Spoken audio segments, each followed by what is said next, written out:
You know, there's a time in life when you're faced with a choice. To be a stoner or not to be. That is the question. Some are faced with it early on. Some end up trapped in the twilight zone, vowing to never hit a blunt again in their lives. Some choose to never indulge. My point being, all of us have either done it or know someone who does.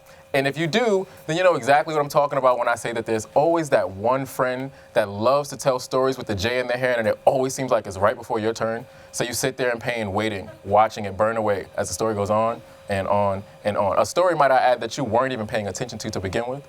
Or the moment when you hit a J and literally everything in your mind just evaporated and you were like, shit.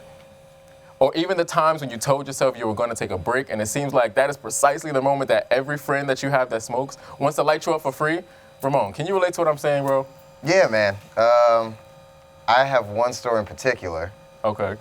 I was with my older brother. A couple of friends were smoking in the basement. This is your first time? This was second time. First time was like nothing happened. I was like, I don't feel it. Second time, I felt it. We're smoking. My brother wants to go to Waffle House. We get up, I get in the car, and we're driving through an empty parking lot.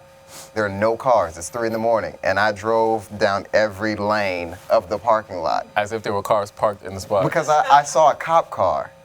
Well, we get up to the cop car, and there's nobody in the car. So there's like a law that you have to follow the white line? I didn't want to get arrested, you know. Turns out there was no cop in the cop car.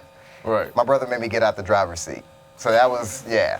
I'm not good. So your first time, like, what was that like? Was it as traumatic as the second? The first time I didn't really feel it.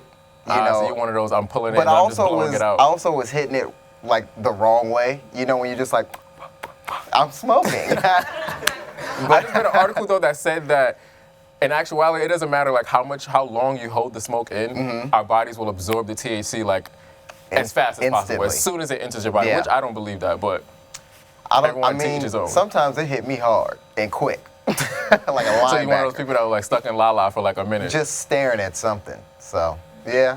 Right.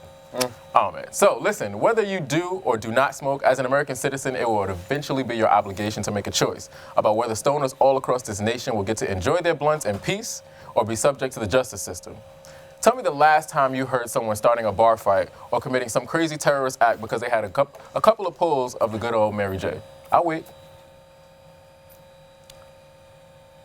Exactly. Why? Because stoners are chill.